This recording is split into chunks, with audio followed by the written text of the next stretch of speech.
She does something very weird with her vowels. It's like she opens her mouth too much and just makes it sound too weird. Yeah. She's kind of chewing on all of her vowels, and there's lots of different sounds. Something we're going to talk about today is called diphthongs.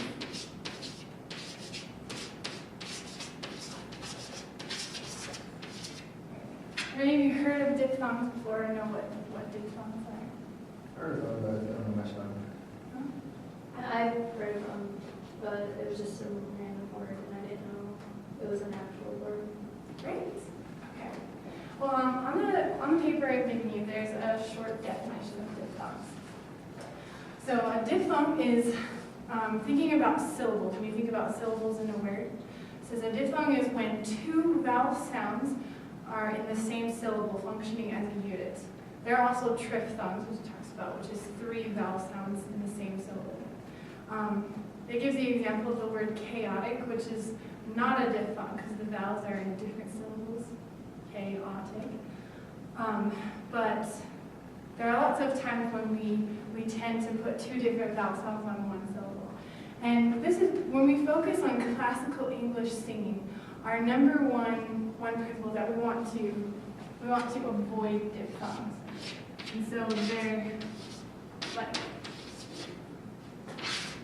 most of the words we sing, when we're singing classical English, we want every syllable to be purely one vowel.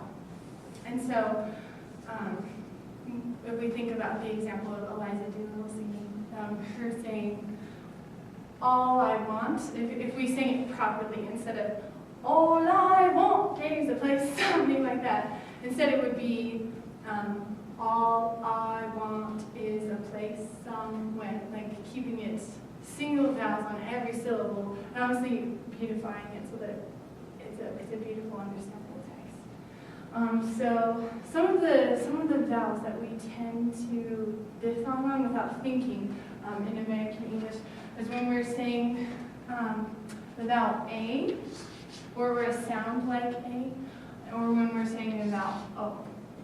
And so we want to be really careful whenever we have something that sound like this. So some words like that we would be careful about, words like hey, or hello, or day, or saints, or appear. These are some examples I came up with that have those sounds in it. We could tend to say day, or saints, or appear, well, the R. But we really, really want to keep them to one vowel. So what are some, let's look at some hymn books really fast. Specifically, number 3, Now Let Us Rejoice. We want to get that together. Looking at the first line, what examples of those vowels do you see that you have to look out for? No. That's okay. Us. Looking specifically for a sound like A or O. Rejoice. No. No is a good one. I think there's Let Us Rejoice in the Day. There's row. Just A and O. What about salvation? Yeah, you wouldn't want to say salvation, you want to say salvation.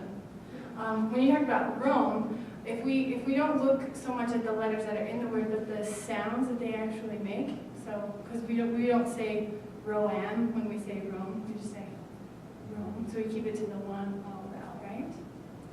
That's really good. Okay, so in all English classical singing, we really want to avoid diphthongs at all costs. However, there are unavoidable diphthongs, and no matter what we do, we have to put two vowels in the same syllable, otherwise we don't understand the text. So the unavoidable diphthongs.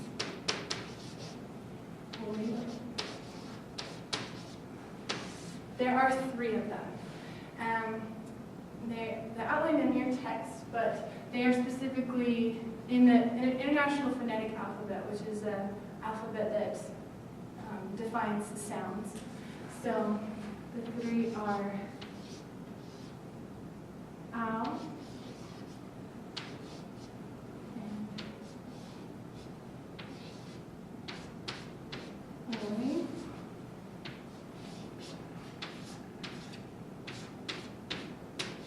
and I. And so this sounds like the word owl. Let me say it out like that. Oi is kind of like in the word boy. And I is like if you say the word I or hi or bye or any sound like that. When we sing in classical English with sounds like this in the word, there's no way that we can avoid the diphthong, because otherwise it wouldn't be understood. So how do you think we would take care of that? How do we handle a diphthong, the unavoidable diphthongs when we come across them? You mentioned one at the beginning of the hymn that said now, which has that ow sound in it. So how would you deal with that as you're singing in classical English? Beautify it. Mm-hmm. What would I do to what? What would you do to, like how do you handle an unavoidable diphthong? Do you want to demonstrate how you would sing it? Avoid.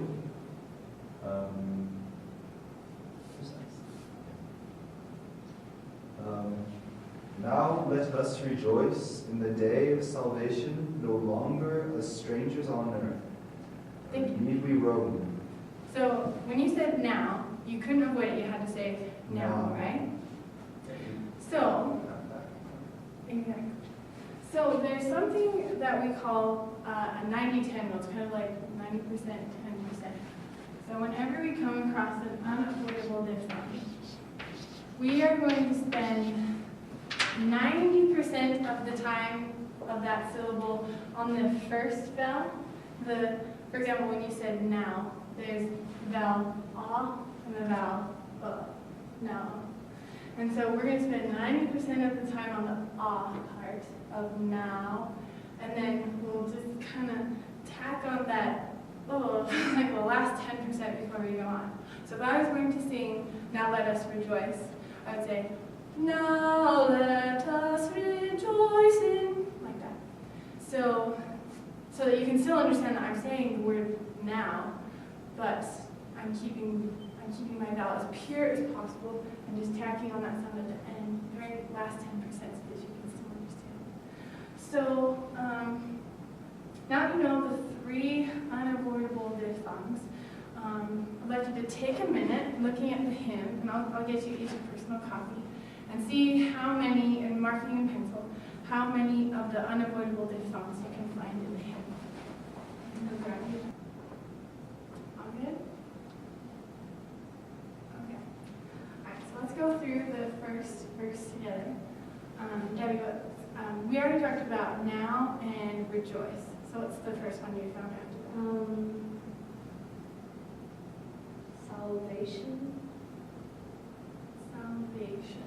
And which one of these are talking? I think maybe the first one. Sal. And so with the first syllable of sal, we can keep that as an ah vowel. We can say, or the ah vowel. So that would be salvation. So those all those we can avoid. But close, very close. Is there another one you found? Just a quick question. That's I? Like, it sounds like I. So anything like, I'll see if I can. Like, it's I? Or is it just I? The sound I. So one example in here is like tidings. Tidings. Does that make sense? I was actually going to say tidings, but I just want to make sure it was